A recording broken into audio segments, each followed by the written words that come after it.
गुरुजी आपके चरणों में कोटि कोटि प्रणाम है। शुभ आशीर्वाद, मंगल आशीर्वाद। बोल बोल। हाँ जी, हाँ हम आपके सत्संग 4 महीने से सुन रहे हैं गुरुजी। अरे वाह, बहुत अच्छे। हाँ जी। तो सत्संग आपको सार शब्द प्राप्त हो गया? नहीं गुरुजी, अभी तो नहीं हुआ। अच्छा अच्छा, हाँ हाँ हाँ हाँ। हाँ जी, पर वो जैसा सत्संग आपके जो आते हैं वो नंबर वार सीरियल वाल कहाँ आते नंबर? नहीं, ऐसा है। हाँ सब जी। जो आज से आपने शुरू किए तो ऐसा पीछे जाना, और जो जो भी देख लिए उसको लाइक करना। फिर अच्छा जी। जैसे ही आप भूल गए तो जहाँ भी लाइक का बटन आपने दबाया होगा तो उसमें वो हाँ दिखाई देगा, फिर समझ जाना कि ये मैंने सुना है। हाँ हाँ, नहीं सत्संग तो आपके जो आए हैं ना वो तो मैंने सब सुन लिया है, पर जैसे नए सत्संग कहाँ आ रहे हैं? नए सत्संग तो आ रहे हैं, रोज आते। वो कैसा है, आप हाँ रजिस्टर नहीं होगे ना, या आपको लिंक नहीं होगी, वो मैं लिंक इंस्टाग्राम भेज हो देता जाते हूँ। हैं। उसको लिंक को टच किए तो फिर अच्छा। रोज वाला उसमें वीडियो आ जाएगा और समझ आ जाएगा कि आज ये वीडियो है ऐसा। हाँ जी, हाँ वही मैंने कहा कि जैसे अपन नए सत्संग आए हम्म।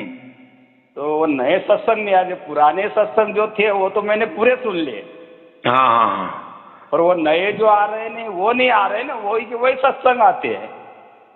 हाँ, वही के ऐसा हर रोज तो सत्संग नहीं चलते ना, कभी कभी वो पिछले वाले भी चलते हैं, और सब जो जो भी पिछले वाले होते हैं तो 2-4 बरस के पहले वाले होते हैं, ऐसा मुझे कहना है। हाँ नहीं, वो सर नंबर डले हुए ने तो भी अपन को समझ में आ जाए कि ये नंबर डले हुए सत्संग, हाँ हाँ हाँ हाँ, तो नहीं ऐसा अपन को हाँ नंबर की, नंबर ही डले हुए सत्संग। नंबर की ऐसी कोई सुविधा नहीं है। उसके लिए मैंने कहा ना, लाइक कर देना। फिर अच्छा अच्छा। जो लाइक का बटन अगर दबाया हुआ है तो समझ लेना कि ये सत्संग मैंने सुना है। जो नहीं दबाए हुए है वो नहीं सुने हैं। ऐसा लाइक करना अच्छा, पड़ता है। हाँ, लाइक किया तो वो आपके सुविधा के लिए होता है ना। हम्म। हाँ, बस लाइक का बटन दबा दिए ना तो। एक भी कभी अपन ग्रंथ कभी मंगाए, जैसे गीता का जो यथार्थ गीता जी है ना, हाँ हाँ हाँ, ये कभी मंगवाए तो कैसा क्या करना पड़ेगा? हम कोई ऐसा ग्रंथ वगैरह नहीं देते, हम पीडीएफ में दे देते हैं। वो पीडीएफ में सही, जैसे अपन मोबाइल को ये करते जाते हैं ना तो गुरुजी, तो वो आप उंगली से दबाते जाते तो वो वापस हो जाता वहाँ, तो इसलिए वो हाँ। पुस्तक रहती तो उससे बराबर पढ़ने में आता है। तो पुस्तक तो बनाने का काम चालू है, वो जब बन जाएगा। फिलहाल तो ऐसा ही है। और नहीं मोबाइल पे, हाँ हम्म, नहीं मोबाइल पे तो आया हुआ है पीडीएफ, मैंने वो वैसा आपका आता है ना तो उस पर हमने नमस्कार बोल के हाँ हाँ तो हाँ, मोबाइल पे तो आ गया है। हाँ हाँ हाँ, आया समझ में। लेकिन आपको हार्ड कॉपी चाहिए, माने पुस्तक ही चाहिए हाँ डायरेक्ट। हाँ हाँ। तो पुस्तक फिर उस पे लिखा हुआ पता होगा ना, उसमें मंगवा लेना। ये कहाँ से मिलता है? अभी देखो वो जो पीडीएफ है ना, वहाँ हाँ देखो ना, पहला पन्ना दूसरा पन्ना में कहीं तो भी लिखा होगा। ऐसा। हाँ, वो तो हम ऐसे अलग अलग देते हैं। जी और जी। जो रजिस्टर हुए होते हैं ना, उनके हाँ लिए हम ऑडियो वाला गीता देते हैं, ऑडियो में सुनने वाला। ओ, हाँ तो अभी आप रजिस्टर नहीं है ना, तो हाँ, तो इसलिए वो प्रॉब्लम आपको आ रहा है। तो तो जो कोई अलग दूसरा कोई सार शब्दी होगा, या जिसने आपको ये मेरे लिंक भेजे होंगे तो उनको जी। कहो कि वो ऑडियो वाला गीता दीजिए, तो हो गया काम। फिर वो पुस्तक लेने की, खर्चा करने की भी जरूरत नहीं है। हाँ नहीं, वो मोबाइल पे पीडीएफ में तो आया है, पर वो उसको अपन जैसे जैसा देखते जाते हैं तो फिर वो सलाह वो उसमें बार वापस चला जाता है। तो उसके लिए एक दूसरा कुछ तो भी सॉफ्टवेयर उपयोग करो, या कोई उसमें जानकारी रखता है ना। आजकल छोटे छोटे बच्चों भी जानकार रहते हैं, तो वो आपको वैसा कोई वर्जन डाल देंगे अपडेट वाला। फिर उसमें हाँ। वो दिक्कत नहीं आएंगे। अलग अलग कंपनी का सॉफ्टवेयर रहता है ना, तो उसमें वो पुस्तक डाल दिए तो किस में अच्छा खुलता है, बराबर खुलता है, किसी में जो आपने दिक्कत किया वैसा भी हो जाता है। हाँ जी। ठीक है। तो जी वो सार शब्द 4 महीने हो गए, प्रकट होएगा कि नहीं? तो ऐसा है, अभी देखो सार शब्द प्रकट होना ये ना आपके हाथ में है ना मेरे हाथ में है, बराबर। नहीं वो जी जी जी। अगर ऐसा हाथ में होता तो फिर मैं ऐसे दुकान मान के रखता, चलो आ जाओ नहीं सार नहीं नहीं शब्द लेके गुरुजी, जाओ। वो तो बात नहीं है। वो तो आप सही बात, आपके मुंह सत्संग सुन के मेरे को सब समझ में तो बात आ रही है। ऐसा कोई बात नहीं है, हमने 2-3 गुरु भी करे हैं। अच्छा, हाँ हाँ हाँ हाँ। ऐसा तो नहीं है, पर अब देखो परमात्मा की मर्जी जो भी हो। सत्संग तो सुन रहे हैं हम आपके, 2-4 रोज मैं सुनता हूँ, शाम को सुबह। तो देखो आपकी अभी कितना आपको लगा है कि मुझे मोक्ष मिलना चाहिए, या इसी जन्म में जिंदा जब तक हम है, या जीवन जब तक हमारा है तब तक हमें जीते जी ही मुक्ति मिलनी चाहिए, या समझ में आनी चाहिए कि हाँ हम मुक्त हो गए, उसको तो हम नहीं साथ नहीं शब्द गुरु जी, ये कहते तो हो ना। बात नहीं। जो आपका ज्ञान है दूसरे गुरु के ज्ञान से बहुत फर्क अलग है। पर वो बस वो परमात्मा की इतने मर्जी क्या होता है। अब तो सब गुरुओं को हाँ। देख ढूंढ ढूंढ के सब हम ये हो गए, पर आपका जो सत्संग सुना उसमें है कुछ ये। अभी जैसा आप कह रहे ना कि मैं तो सत्संग भी सुन रहा हूँ लेकिन प्रकट नहीं हो रहा है, माने हाँ अब तो क्या क्या होता है, हमारे कर्म भी आड़े आ जाते हैं ना, पिछले कर्म जो हम कहते हाँ हैं जी कि हाँ जो जी। अभी अब जो अच्छे बुरे हुए होंगे। लेकिन आप जैसे जैसे वीडियो सुन रहे तो आपके वो ऐसे समझो कि वो कर्म जो पाप कर्म है वो एक मैला है, तो वो जी धोने का काम चल रहा है। जैसे कपड़ा पूरा धोआ जाता है, फिर वो हम सुखाया जाता है, फिर इस्त्री करके पहन लेते हैं। तो ऐसा ही थोड़ा थोड़ा समझना, ऐसा नाराज नहीं होना कि मैं तो नहीं नहीं इतना नहीं सुन नहीं रहा हूँ और मुझे नहीं। नहीं हो रहा। अभी चलो, अब मैं इसके आगे वाली बात करता हूँ कि हाँ जिसको भी ये दिक्कतें आ रही है, तो जी अभी उन्होंने अगर रजिस्टर किया, समझो वो जी। रजिस्टर हो गए, हाँ तो फिर उसको हम राजयोग की दीक्षा देते हैं। जी तो जी राजयोग की दीक्षा माने जो श्री कृष्ण जी ने अर्जुन को प्रैक्टिकल में दिया था, ये जो गीता है इसमें प्रैक्टिकल नहीं, इसमें ज्ञान भरा है। जी माने लेकिन अध्याय नंबर गीता के अध्याय नंबर 9 में हाँ पहले ही कहा है कि ये जो मैं तुझे राज विद्या गुह्य विद्या दे रहा हूँ, तो जी ये अभी मैं ज्ञान के साथ तुझे विज्ञान सहित दे रहा हूँ। इसका क्या मतलब होता कि मैं तो तुझे ज्ञान बांट रहा हूँ। हाँ और आजकल तो ज्ञान बांटने का काम तो बहुत जोर शोर से सब करते हैं, हाँ करते हैं नहीं बोले लेकिन सही। प्रैक्टिकल में उसने कहा है कि मैं ये तुझे अभी ज्ञान है ना, ये विज्ञान सहित देने वाला हूँ। विज्ञान का अर्थ होता है अनुभव, प्रत्यक्ष, प्रैक्टिकल। तो प्रैक्टिकल में फिर अर्जुन को वो ज्ञान दिया है, वो योग की दीक्षा दी है।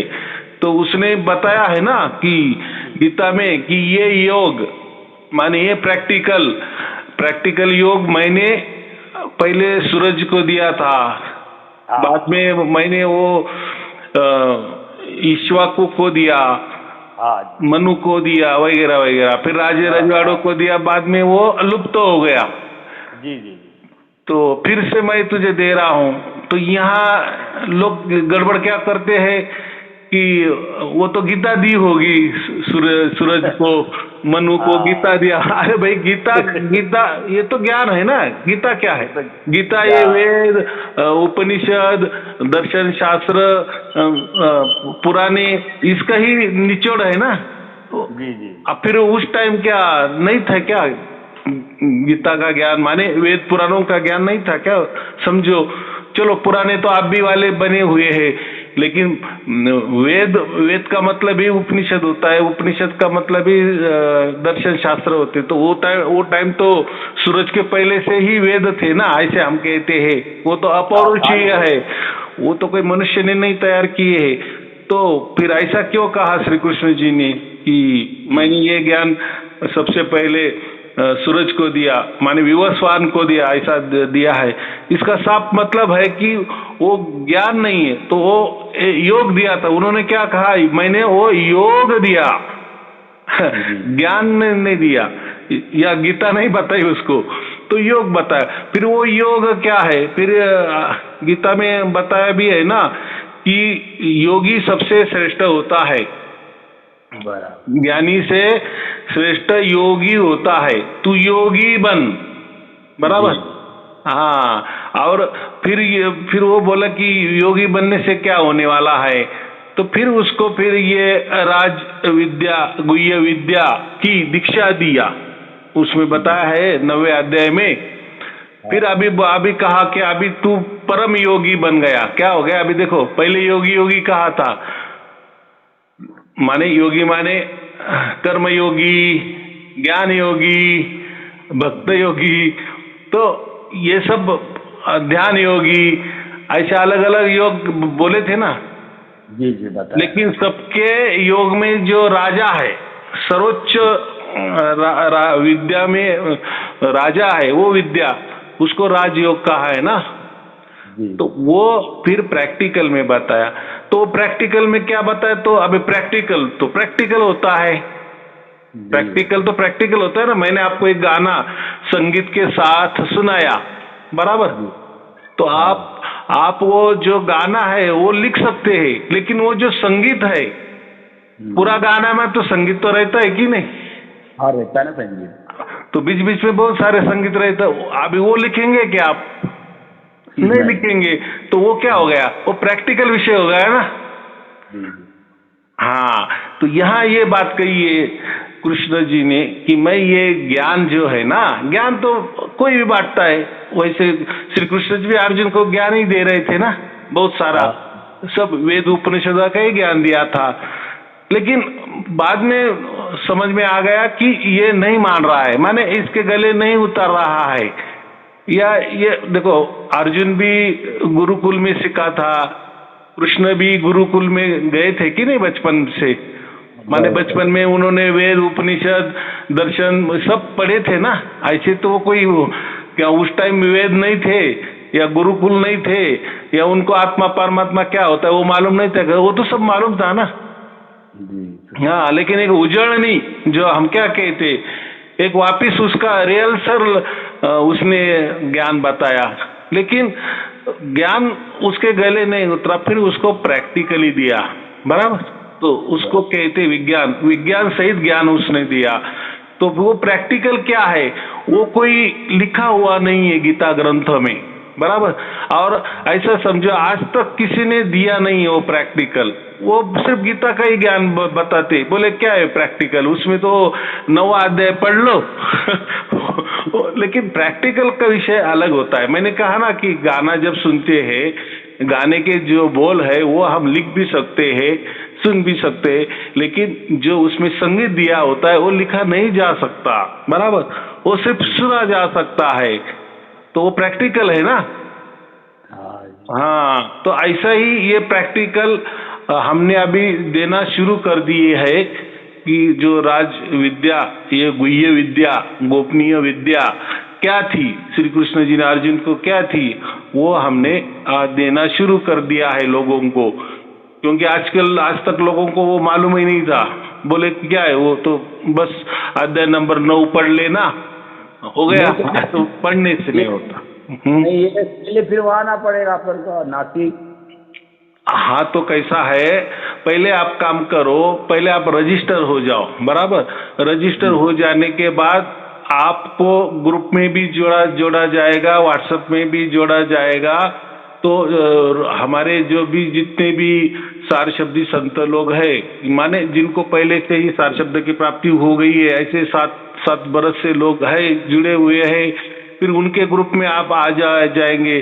फिर ये राजयोग की दीक्षा कहाँ कहाँ दी जाती है, कितने तारीख को दी जाती है, उसके लिए क्या तैयारी करनी पड़ती है, तो उसके लिए तैयारी तो कुछ करना नहीं पड़ता, क्योंकि आप तो प्रवचन तो हमारे तो सुनते हैं, उसमें तो बहुत सारा ज्ञान आपको समझ में भी आता है, लेकिन राजयोग के लिए थोड़ा प्रोग्राम अलग है।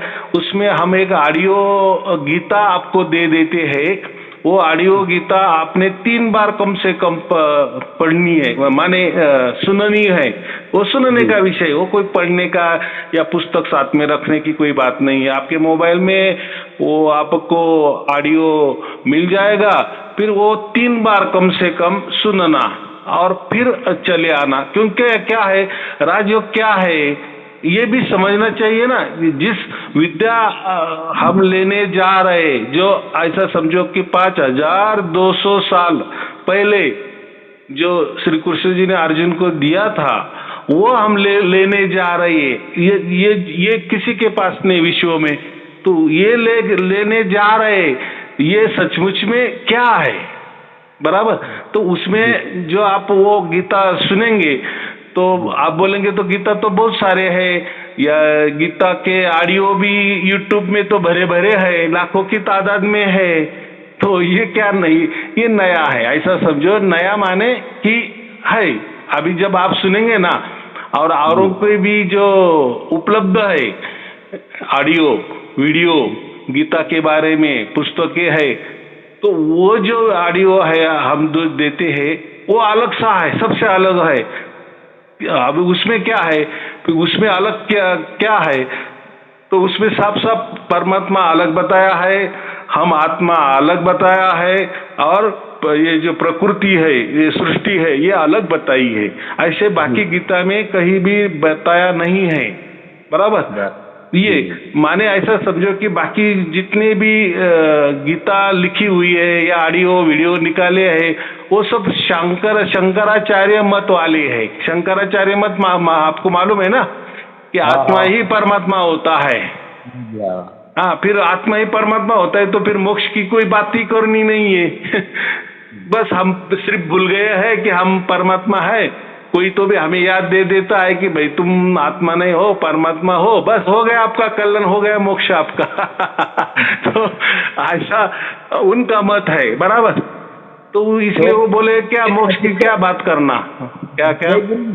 मैं ये बोल रहा, तो रजिस्टर होने के लिए क्या करना पड़ेगा फिर इसमें? हाँ, तो आप जो आपका व्हाट्सएप है ना, उसमें वैसा लिखो कि मुझे रजिस्टर होना है, क्या करना है, आगे का सब कुछ माहिती दे दो, तो आपको सब कुछ माहिती हो जाएगी, बराबर। देखो, जो भी हम लेना चाह रहे हैं, देखो परमात्मा कहीं भागे नहीं जा रहा है, आप भी कोई भागे नहीं जा रहा है, बराबर।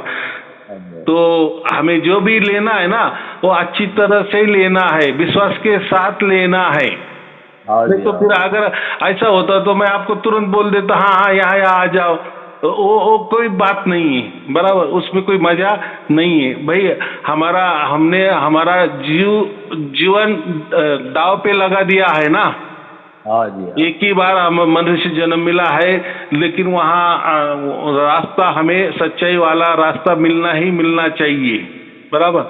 तो ही नहीं तो क्या है, फिर हम जैसे फिर 25 गुरु भी किए, फिर ये मेरे जैसा और एक 26वां हो जाएगा उसमें।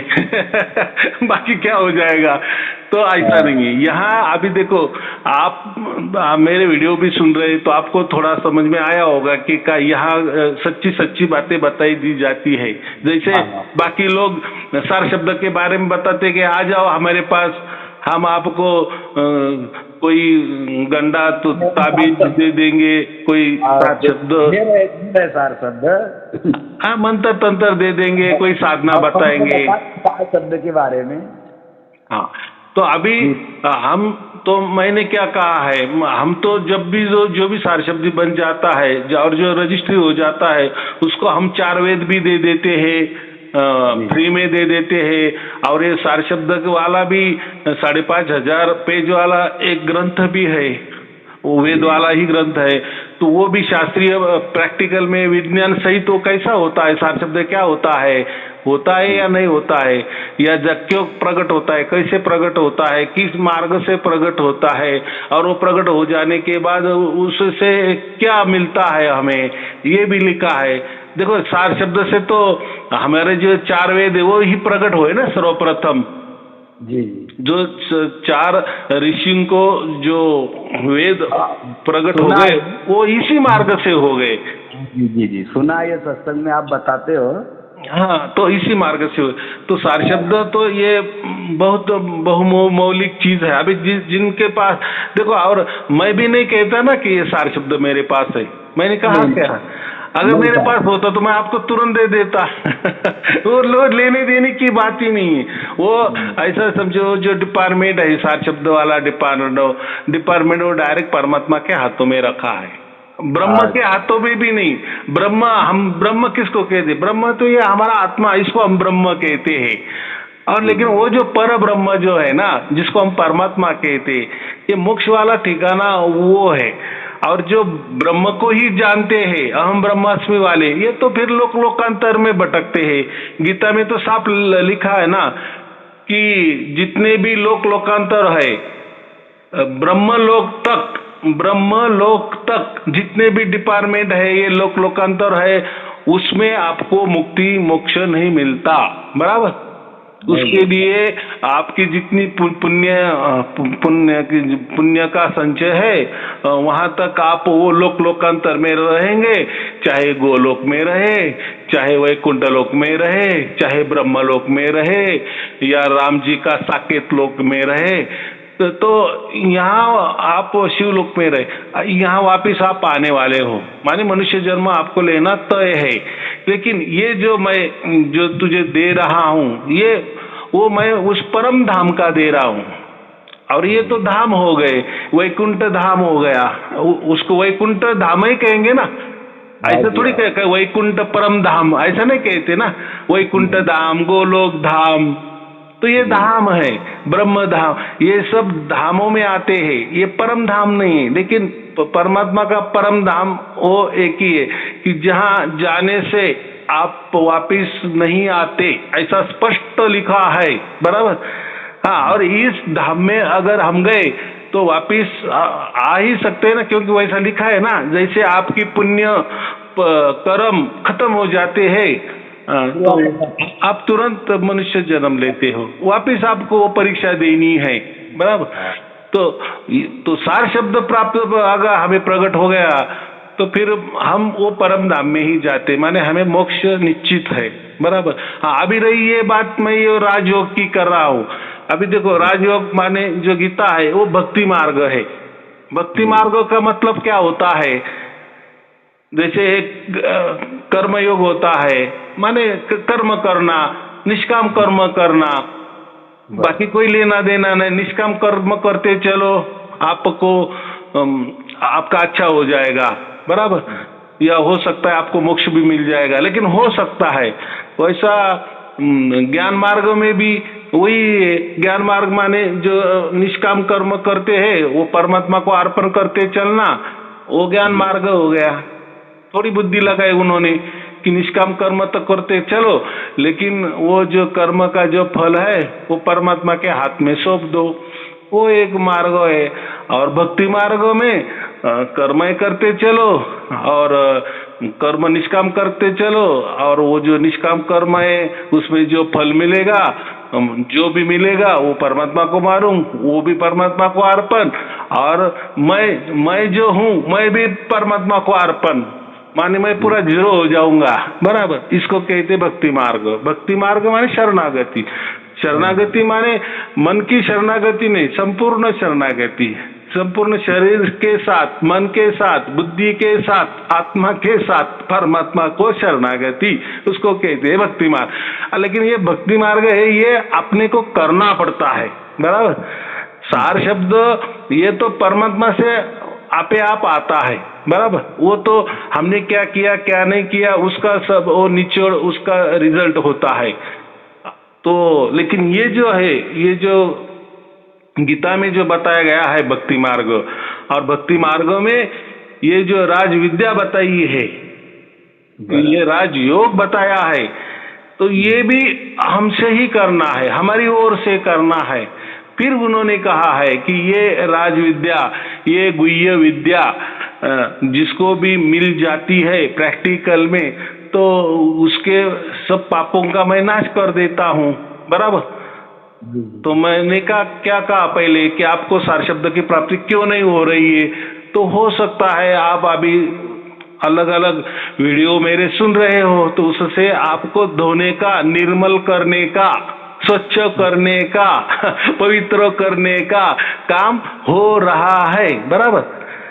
और यहाँ राजयोग में भी कृष्ण ने क्या कहा है, तो तुझे अगर ये दीक्षा मिल गई, ये विज्ञान सहित ज्ञान तुझे हो गया, अनुभवजन्य ज्ञान, प्रैक्टिकल में ज्ञान तुझे हो गया, तो तेरे सभी पापों को मैं नष्ट कर देता हूँ, बराबर। एक फायदा ये हो गया, जिस पाप के वजह से हमें सार शब्द की प्राप्ति नहीं हो रही है, वो जो अड़ंगा है वो पहला ये कर देता है, ये राजयोग से। फिर दूसरी बात क्या कही कि जो जन्म मरण का जो चक्कर से है, ये 84 लाख वाला जो झंझट है, जन्म मरण का चक्कर है, उसमें मैं तुझे मुक्ति दिलाऊंगा।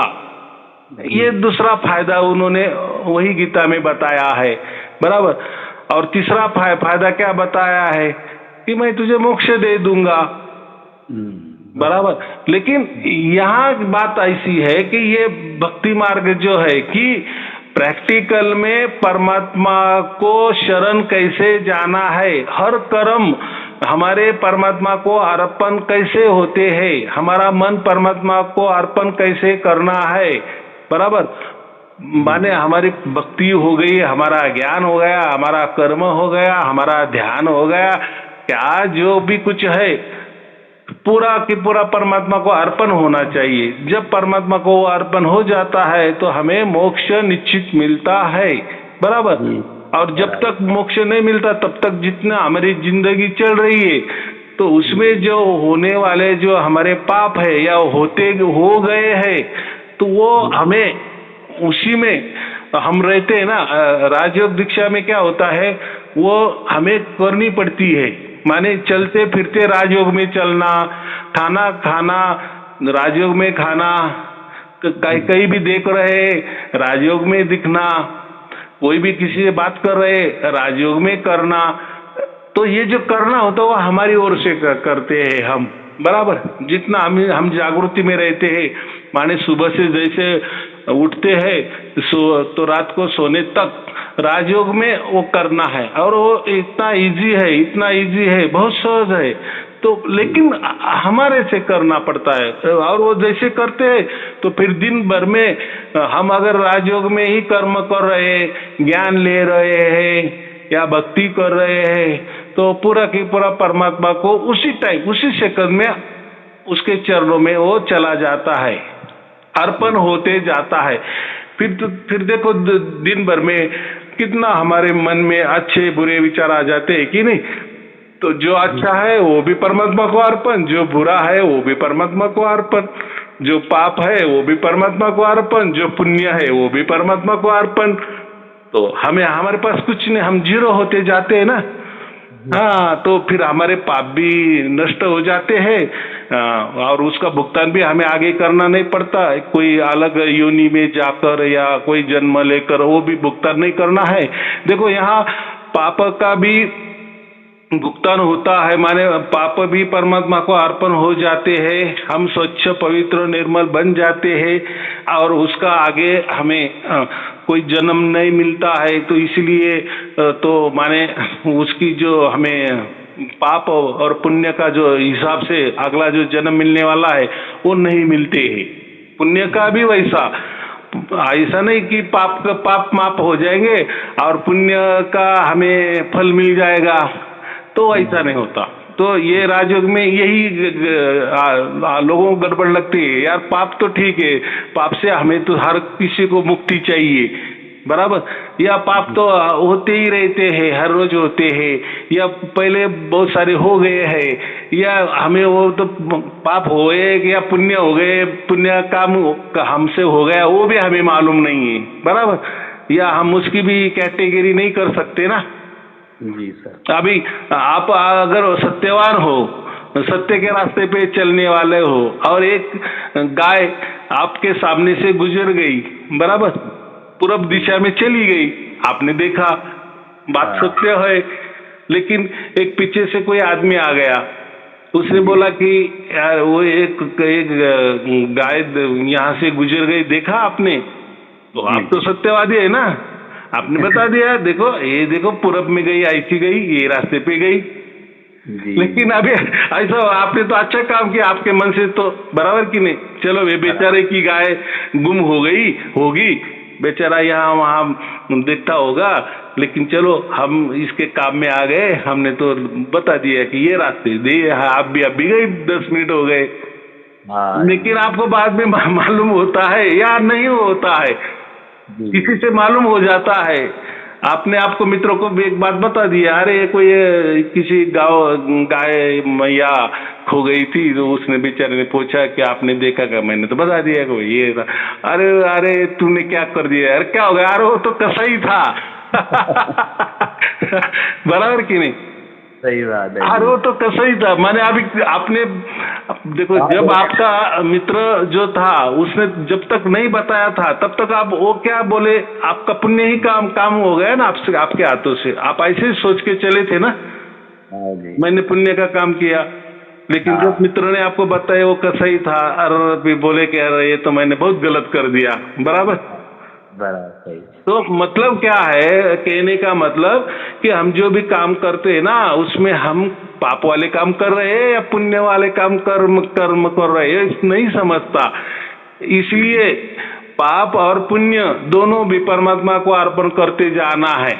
फिर उससे क्या होता है, परमात्मा उसका जो फल होता है ना वो देता नहीं है। तो उसका फल क्या देता है, परमात्मा को ये समझता है कि ये बंदा इसको कुछ नहीं समझ रहा है, और बराबर है ना भाई, जीवन तुमने दिया है, बराबर पूरा प्रकृति तुम्हारी है, उस प्रकृति में हम रहे, सब साधो सामग्री तुम्हारी है, परमात्मा की है ना जी। फिर उसी में हम जो भी काम कर रहे, फिर वो अच्छे हो रहे या बुरे हो रहे, हम अगर परमात्मा के सनातन अंश है जी, तो फिर अंश होने के एक क्या बोले रिलेशन होने के कारण, और जो भी हम कर रहे हैं वो परमात्मा को माने हमारे घर के ही माने हमारे पिताजी समझो, उनको अर्पण करते जा रहे। फिर उसमें क्या बुरा है क्या अच्छा है उसका जो निवड़ है, उसका जो समझना है वो तो हमें नहीं समझ, वो तो परमात्मा को तो समझता है ना, परमात्मा तो सर्वज्ञानी है ना।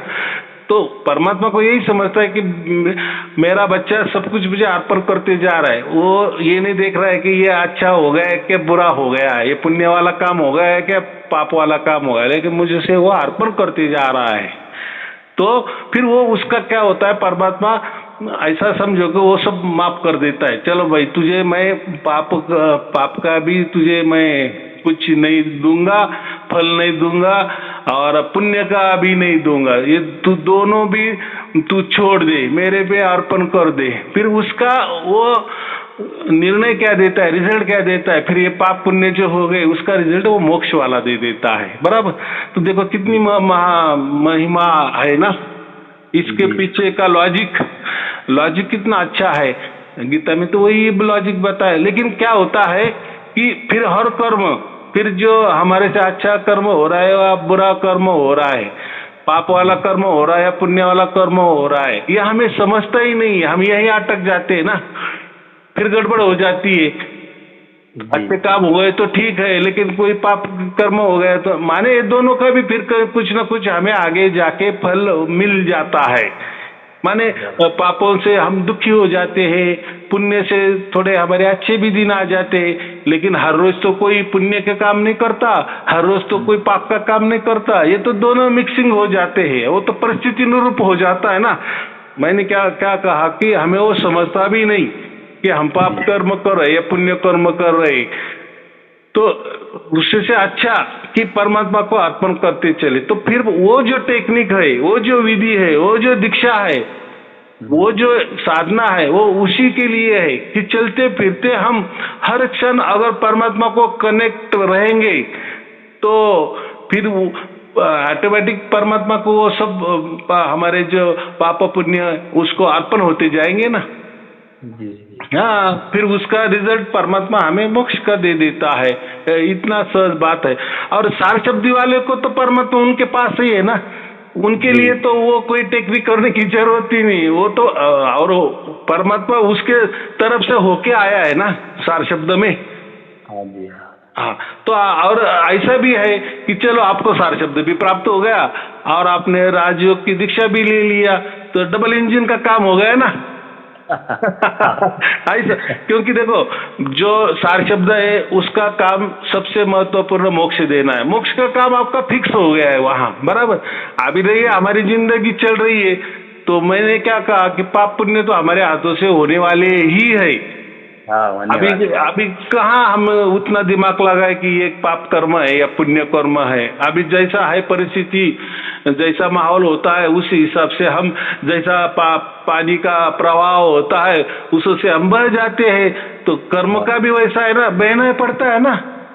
तो उसमें तो कोई दिमाग लगाने वाली बात नहीं, लेकिन उसमें अगर वही जो हमारे हाथों से हो रहा है वो अगर क्षण क्षण में प्रत्येक क्षण परमात्मा को अर्पण करते चलेंगे, तो वो विधि में वही बताया जाता है कि परमात्मा के चरणों में अपने कर्म, हर सेकंड के कर्म कैसे अर्पण करने हैं, और वो होते हैं। फिर चलते फिरते घूमते खाते पीते सोते, वो हमसे बराबर वो विधि से सब मन में जितने भी हमने अच्छे बुरे विचार आते हैं वो पूरे के पूरे परमात्मा को अर्पण हो जाते हैं। तो उससे क्या होता है, फिर हमारा जो अभी जीवन चल रहा है, अभी आपको अगर सार शब्द प्राप्त है तो आपको मोक्ष का तो काम आपका हो गया है। रही अभी बात तो ये जीवन जो चल रहा है ना, तो उसमें जो पाप पुण्य का भेद हमें समझता नहीं है और उससे हम नाराज हो जाते हैं, यार इसका क्या हो गया उसका क्या हो गया हो जाएगा, तो फिर वो इससे वो भी क्लियर हो जाता है। और उसमें इसमें भी राजयोग में भी मोक्ष की बातें कही है, लेकिन वो आपको ऐसा नहीं समझता। जैसा सार शब्द की, जैसा हम जीते जी हमें समझता है ना कि सार शब्द प्रकट हो गया है और मैं सार शब्द के साथ हूँ, मैं अभी बोल रहा हूँ, चल रहा हूँ, घूम रहा हूँ, बातें भी कर रहा हूँ, सार शब्द मेरे साथ है, उसका अनुभव में हम रहते हैं, निरंतर अखंड अनुभव में रहते। वैसा ही ये जो सार शब्द है, इसका अगर आपको मोक्ष भी चाहिए साथ साथ, तो आप बस मरते दम तक आपको कनेक्ट रहना है परमात्मा की। जो ये राज विद्या में आपने शरीर छोड़ना है तो आपको मोक्ष निश्चित है। ये अभी ये विश्वास है, ये भक्ति वाला मार्ग है और ये हमसे करना है।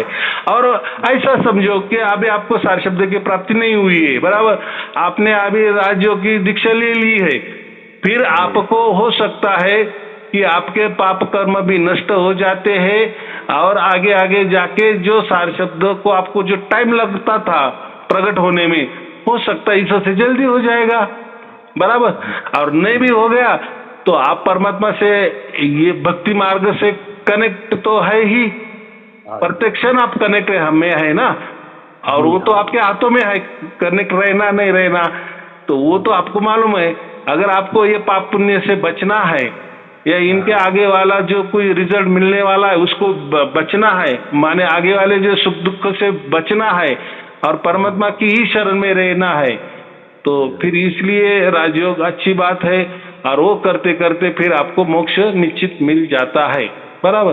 तो ऐसा ही करे एक ही बात है, वैसा ही करे एक ही बात है। लेकिन अभी जिसको नहीं सार शब्द की प्राप्ति हो रही उसने राजयोग का मार्ग पकड़ना, बराबर। तो गीता में वही लिखा है, वही योग की बात की है, और वो योग कितना महान है, कैसा महान है, वो सब कुछ बताया दिया गया है। इसलिए हम कहते हैं कि हम जो ऑडियो देते हैं आपको वो 3 बार सुने तो आपको फिर महत्व समझ में आ जाएगा। आपको ये समझ में आएगा परमात्मा का काम क्या होता है, पर ब्रह्म का काम क्या होता है, ब्रह्म का किसे कहते हैं, ब्रह्म माने क्या, आत्मा माने क्या, प्रकृति माने क्या, सृष्टि माने क्या, ये कैसा व्यवहार चलता है। तो ये सब बातें गीता में लिखी है और इसमें फिर योग, ये जो योग है वो कैसा लेना है, क्यों लेना है, उसके फायदे वगैरह उसमें बताए। बोलो बोलो। 9वां अध्याय सुन के आना है कि पूरी गीता सुन के आना? हाँ, अभी ये जो ऑडियो है ना, ये पूरी गीता की ऑडियो है, पूरी गीता की 3 घंटे की ऑडियो है, तो कम से कम 3 बार सुनना। पहली बार अभी आज आपने एक बार सुन लिया, बराबर, कल वापिस एक बार सुन लेना, या 2-3 दिन के बाद वो आप, लेकिन 3 बार, जब आप मेरे पास आएंगे ना उसके पहले 3 बार वो सुन लेना। पूरी या आप पूरी गीता का वीडियो आएगा 18 अध्याय का? 18 अध्याय वाली गीता है। अच्छा, अब पूरा लेकिन कैसा है, ये शंकराचार्य मत वाली नहीं है, बस ये इतना ही फर्क है। ये वेद वाली विचारधारा वाली गीता है कि जो उपलब्ध नहीं है। और आप कितने वीडियो देखेंगे और आप कैसे पहचानेंगे कि ये वेद वाली गीता है या शंकराचार्य मत वाली गीता है? लेकिन आपको 99.99% जो गीता है ना, जितनी भी आज वीडियो है, लाखों के तादाद में वीडियो है, या गीता भी पुस्तकें जो है, किताबें भी जो है, ग्रंथ भी जो है गीता के, वो सब शंकराचार्य मत वाले ही आधारित है। पर कोई इक्का दुक्का आपको अलग थलग मिलेगा।